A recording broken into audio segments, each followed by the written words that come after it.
सद्भावना यात्रा के दौरान जो अमेरिकन प्रेसिडेंशियल अवार्ड से सम्मानित हैं, आप इंडिया में आए हो, तो आप क्या संदेश देना चाहेंगे जो आपका इतना स्वागत और इतना सब कुछ हो रहा है?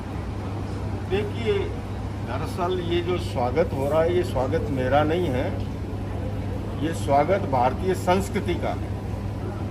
ये स्वागत भगवान महावीर के अहिंसा दर्शन का है। ये स्वागत जैन सिद्धांतों का है। ये स्वागत आध्यात्मिक मूल्यों का है। और एक संत तो सम्मान और तिरस्कार से परे होता है। ये अलग बात है कि इस प्रकार के सम्मान से जिम्मेदारी बढ़ती है। मैं पिछले 40 वर्षों से मानवतावादी कार्यों के लिए समर्पित रहा हूं और इस सम्मान से जिम्मेदारी और अधिक बढ़ गई है। किंतु मैं ये अवश्य निवेदन करना चाहूँगा कि भारत देश और उसकी महान संस्कृति, उसका आज विश्व भर में सम्मान हो रहा है और वैश्विक मंचों पर भारत की आवाज़ को सुना जाने लगा है। और कोविड काल के बाद में अमेरिकी बच्चे जिस तरह से मानसिक समस्याओं से ग्रसित हुए और पिछले वर्ष लगभग 3 महीने से अधिक का कालखंड मैंने अमेरिका के विभिन्न भागों में बिताया और हमारी भारत की जो महान विरासत है ज्ञान और योग, हमारे माननीय प्रधानमंत्री जी ने यूनाइटेड नेशंस में अंतर्राष्ट्रीय योग दिवस का प्रस्ताव रखा था और संयोग से अद्भुत संयोग था कि उसके बाद पिछले वर्ष 21 जून को मैं माननीय प्रधानमंत्री जी के साथ यूएन हेडक्वार्टर पर उपस्थित था और वहीं से ये यात्रा शुरू हुई।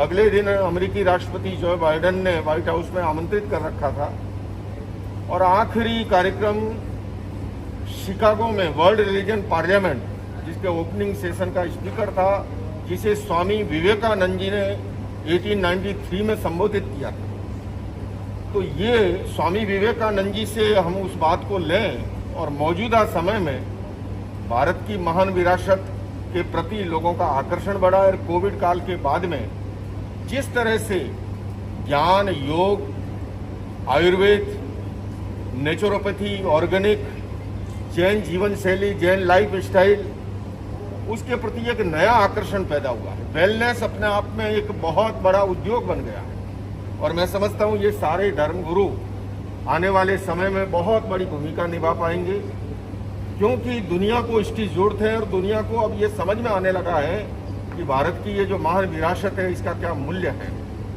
दूसरे में अमेरिका की बड़ी प्रॉब्लम है गन वायलेंस की। मैंने पिछले वर्ष अमेरिकी राष्ट्रपति से निवेदन किया था कि गन तो एक इंस्ट्रूमेंट है, असली प्रॉब्लम है वो है मानव मस्तिष्क की। और अगर गन वायलेंस की समस्या से अमेरिका को निजात पाना है तो प्राइमरी एजुकेशन से वैल्यू बेस्ड एजुकेशन को, पीस एजुकेशन को इंट्रोड्यूस करना होगा।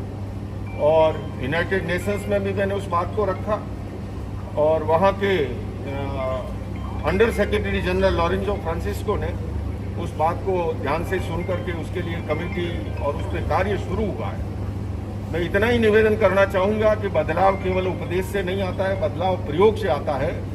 और भारत में प्राचीन समय में हमारी जो गुरुकुल प्रणाली थी, जो शिक्षा पद्धति थी, वो प्रयोग आधारित रही है सिद्धांत के साथ साथ।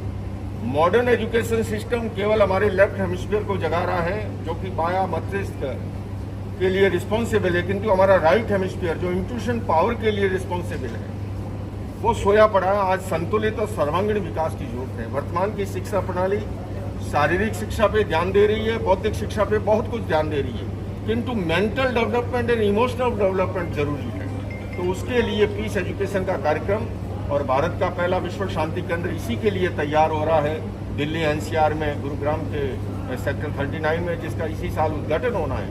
और वहाँ से पूरे विश्व में हम पीस एजुकेशन के कार्यक्रम को लेकर के जाएंगे। आज देखिए आप, यूक्रेन और रशिया का युद्ध इतने लंबे समय से चल रहा है, इजराइल और फिलिस्तीन का चल रहा है, कोई परिणाम नहीं है। आज समय में बच्चे मारे जा रहे हैं, नागरिक मारे जा रहे हैं, महिलाएं विधवा हो रही है, कितनी बड़ी आर्थिक नुकसान पूरी दुनिया का हो रहा है। तो विश्व शांति केंद्र आने वाले समय में बहुत बड़ी भूमिका निभाएगा।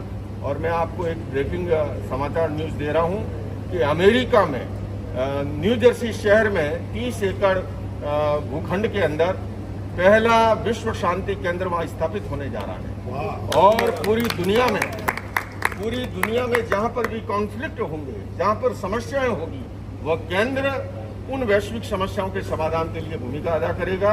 मैं पुनः कहूंगा कि यह सम्मान मेरा नहीं, ये महान भारतीय संस्कृति का है, आध्यात्मिक मूल्यों का है, भगवान महावीर के अहिंसा दर्शन का है। सर, ये